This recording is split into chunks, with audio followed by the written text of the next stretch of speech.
नमस्कार साथियों, मैं हूं राकेश राणा और आप देख रहे हैं 360 लाइव पोस्ट। आज मैं बहुत ही प्रतिभाशाली संपन्न व्यक्तित्व के शख्सियत के बारे में बताने जा रहा हूं।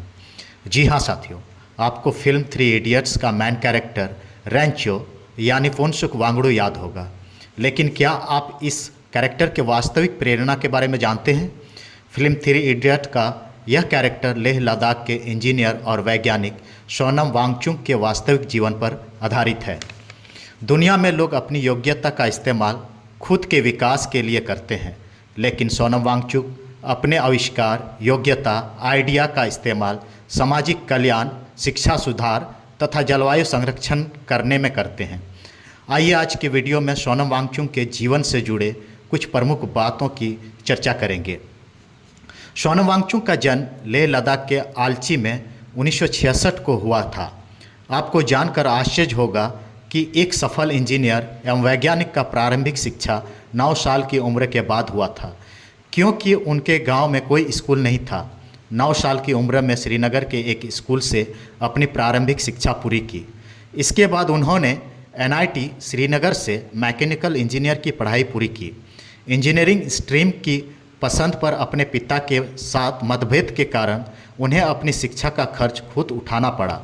वह 2011 में फ्रांस के ग्रेनोबल में क्रेटर स्कूल ऑफ आर्किटेक्चर में अर्थ एंड आर्किटेक्चर में 2 साल के उच्च अध्ययन के लिए भी गए। 1988 में अपने ग्रेजुएशन के बाद सोनम वांगचुक ने अपने भाई और 5 साथियों के साथ students educational and cultural movement of Ladakh SECMOL की शुरुआत की। इसी के बैनर तले उन्होंने सरकारी स्कूल व्यवस्था में सुधार लाने के लिए सरकार, ग्रामीण समुदायों और नागरिक समाज के सहयोग से 1994 में ऑपरेशन न्यू होप शुरू किया। यहीं से इनकी पहचान देश विदेशों में होने लगी। जनवरी 2014 में वांगचुक ने आइस स्तूप नामक प्रोजेक्ट पर काम शुरू किया। उनका उद्देश्य अप्रैल और मई महीनों में प्राकृतिक हिमनद पिघलने वाले पानी के प्रवाह शुरू होने से पहले लद्दाख के किसानों के सामने आने वाले जल संकट का समाधान खोजना था। 2014 के फरवरी के अंत तक उन्होंने सफलतापूर्वक एक बर्फ के स्तूप का 2 मंजिला प्रोटोटाइप बनाया, जिसमें लगभग 1.5 लाख लीटर शीतकालीन धारा का पानी संग्रहित किया जा सकता है। यह प्रोजेक्ट किसानों के लिए बहुत ही इनोवेटिव साबित हुआ। 2007 से 2010 तक वांगचुक ने MS के लिए एक शिक्षा सलाहकार के रूप में काम किया, जो एक डेनिम NGO है जो शिक्षा सुधारों के लिए शिक्षा मंत्रालय का समर्थन करने के लिए काम कर रहा है। भारत सरकार के जलवायु, पर्यटन विस्तार एवं शिक्षा के कई परियोजनाओं में उन्होंने सलाहकार के रूप में काम किया है। जून 2020 में भारत चीन सीमा तनाव के जवाब में सोनम ने भारतीयों से वॉलेट पावर का उपयोग करने और चाइना के प्रोडक्ट्स का बायकॉट करने की अपील की। इस अपील को प्रमुख मीडिया हाउस ने कवर किया था।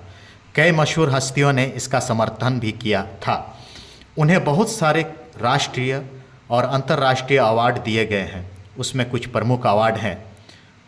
Number 1, global award for sustainable architecture 2017, Rolex awards for enterprises 2016, Ashok fellowship for social entrepreneurship 2002, real hero awards 2008, Roman Magsaysay award 2018। इनको और भी बहुत सारे अवार्ड्स से नवाजा गया है, जिसकी चर्चा की जाए तो वीडियो बहुत लंबी हो जाएगी। इस समय सोनम वांगचुक लद्दाख में सरकार के समक्ष प्रोटेस्ट कर रहे हैं। वे 20 दिन से भूख हड़ताल में हैं, लेकिन भारत सरकार के कान में जूं तक नहीं रेंग रहे हैं। उनकी प्रमुख मांग है लद्दाख को 6ठी अनुसूची में शामिल किया जाए, लद्दाख में अपनी पब्लिक सर्विस कमीशन हो, और तीसरी मांग है लद्दाख के लिए कम से कम 2 लोकसभा सीट हो। धारा 370 हटाने के बाद लेह लद्दाख जम्मू कश्मीर से अलग होकर एक यूनियन टेरिटरी बन गया। यहाँ के नागरिकों का अपना कोई सरकार नहीं है।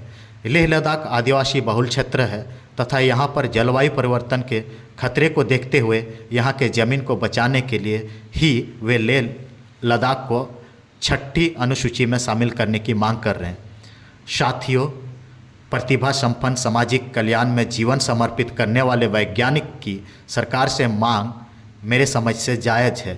वे 20 दिन से भूख हड़ताल पर हैं, लेकिन सरकार उन पर कोई ध्यान नहीं दे रही है। उनकी मांग जायज़ है या नहीं, इस पर आप क्या सोचते हैं, कमेंट सेक्शन में ज़रूर बताइए। अगर उनकी मांग जायज़ है तो मैं सोशल मीडिया के निष्पक्ष पत्रकार और यूट्यूब क्रिएटर साथियों से आग्रह करूंगा कि उनके आंदोलन को ज़्यादा से ज़्यादा कवर करके उनका नैतिक समर्थन करें। आज के लिए इतना ही। ऐसे ही रोचक जानकारी के लिए चैनल को सब्सक्राइब एवं लाइक करना ना भूलें। Thanks for watching.